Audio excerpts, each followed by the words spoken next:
malam teman-teman, perkenalkan nama saya Mariana Bella Satria Jiung dengan NIM 2201060046. Nah, pada video kali ini saya akan membagikan sedikit materi tentang larut. Nah, kita perlu mengetahui dulu apa itu larutan. Nah, larutan merupakan campuran homogen yang terdiri dari dua zat atau lebih. Suatu larutan terdiri dari zat terlarut atau solut dan pelarut atau solvent. Zat yang jumlahnya banyak biasanya disebut pelarut, sementara zat yang jumlahnya sedikit disebut zat terlarut. Tetapi ini tidak mutlak, bisa saja dipilih zat yang lebih sedikit sebagai pelarut, tergantung pada keperluannya. Nah, jenis-jenis larutan sendiri terbagi menjadi tiga. Yang pertama ada larutan ideal dan non-ideal, yang kedua larutan elektrolit dan non-elektrolit, dan yang ketiga larutan jenuh, tak jenuh, dan lewat jenuh.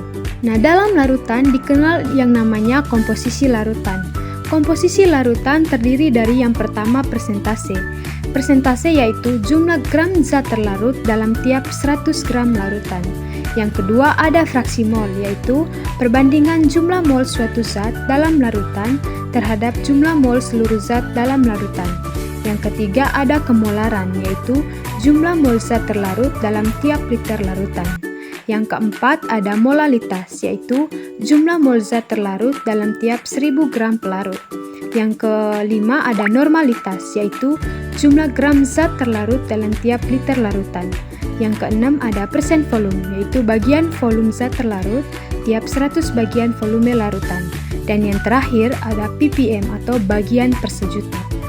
Proses pelarutan. Ada beberapa proses melarut atau prinsip pelarutan, yaitu yang pertama, cairan-cairan. Kelarutan zat cair dalam zat cair sering dinyatakan like dissolver like. Maknanya, zat-zat cair yang memiliki struktur serupa akan saling melarutkan satu sama lain dalam segala perbandingan. Contohnya, heksana dan pentana. Yang kedua, padat cair. Padatan umumnya memiliki kelarutan terbatas di cairan. Hal ini disebabkan gaya tarik antar molekul zat padat dengan zat padat lebih besar dibanding zat padat dengan zat cair. Zat padat nonpolar atau sedikit polar besar kelarutannya dalam zat cair yang kepolarannya rendah.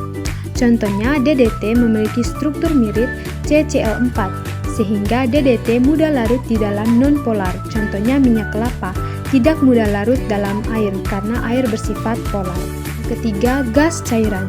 Ada dua prinsip yang mempengaruhi kelarutan gas dalam cairan, yaitu yang pertama, makin tinggi titik cair suatu gas, makin mendekati zat cair terhadap gaya tarik antar molekulnya.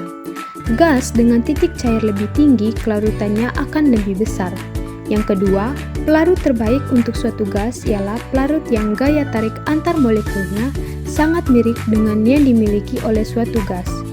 Nah, titik didih gas mulia dari atas ke bawah dalam suatu sistem periodik akan semakin tinggi dan kelarutannya akan semakin besar. Pada video kali ini, saya akan lebih membahas tentang larutan ideal. Gas yang ideal diartikan sebagai gas yang tidak mempunyai gaya interaksi antar partikel-partikel gasnya. Sementara larutan ideal didefinisikan sebagai larutan yang mempunyai interaksi yang sama antar partikel-partikelnya. Misalnya, untuk larutan dua komponen A dan B, gaya antar molekul A dan B, B dan B, serta A dan A, semuanya sama dalam larutan ideal. Juga volume dan ukuran molekul masing-masing spesies adalah sama. Untuk larutan ideal, kecenderungan A untuk pergi ke fasa uap sebanding dengan fraksi mol A atau XA dalam larutan. Nah, persamaannya yaitu PA sama dengan K kali XA, dengan K tetapan kesebandingan. Jika XA sama dengan 1, maka PA sama dengan PA, tekanan uap murni A. Dengan demikian, persamaan di atas berubah menjadi PA sama dengan XA PA aksen. Pada tahun 1886, Francois-Routh melaporkan data tekanan parsial komponen-komponen dalam berbagai larutan yang kemudian dikenal sebagai hukum Routh. Jadi, Suatu larutan yang ideal didefinisikan sebagai larutan yang memenuhi hukum Raoult pada semua rentang konsentrasi. Keidealan dalam larutan menghendaki keseragaman atau kesamaan dalam gaya antar molekul dari komponen-komponennya. Dan ini hanya dapat dicapai jika komponen-komponen tersebut sangat mirip sifat-sifatnya. Sebagai contoh adalah larutan sistem benzen dan toluen yang kurva tekanan uap terhadap komposisinya dapat teman-teman lihat pada gambar berikut. Selanjutnya tentang termodinamika pencampuran larutan ideal.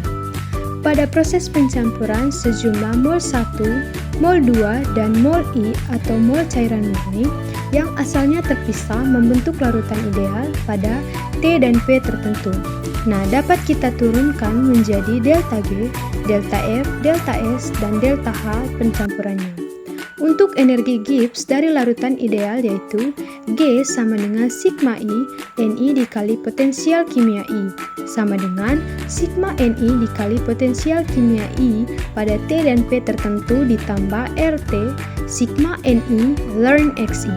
Sementara energi Gibbs komponen-komponennya sebelum dicampurkan pada T dan P tetap adalah G unmix atau G sebelum pencampuran sama dengan sigma I Ni dikali Gi sama dengan sigma Ni dikali potensial kimia I pada T dan P tetap. Delta G mix atau delta G campuran sama dengan G dikurang G unmix dan didapatkan rumus terakhirnya yaitu RT sigma Ni ln Xi.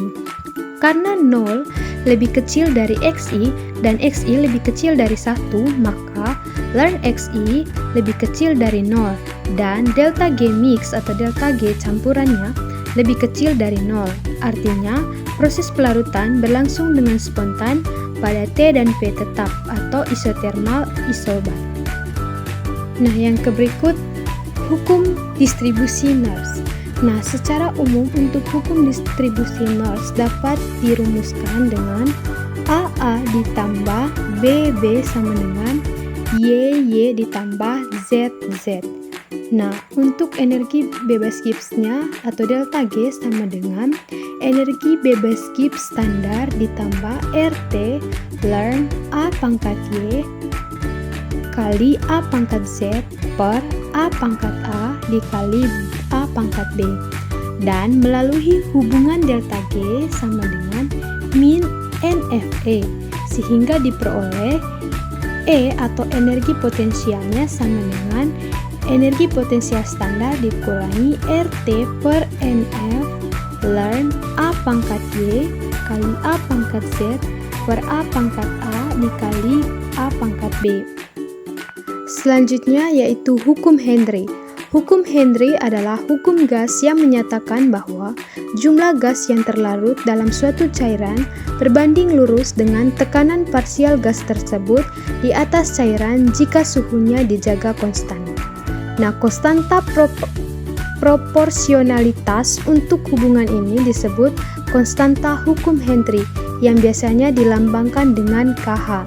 Nah, untuk persamaannya atau rumusnya yaitu P sama dengan KH dikali C, di mana P menunjukkan tekanan parsial gas di atmosfer di atas cairan, dan C menunjukkan konsentrasi gas terlarut, sedangkan KH adalah konstanta hukum Henry.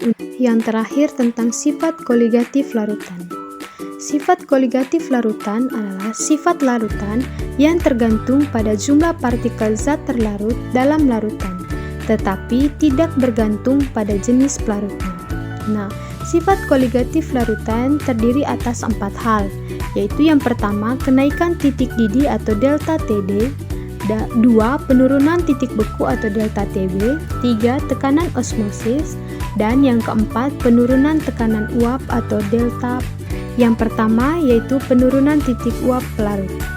Nah, jika ke dalam suatu ruangan tertutup dimasukkan pelarut pada suhu tertentu, sebagian pelarut tersebut akan menguap dan memenuhi ruangan.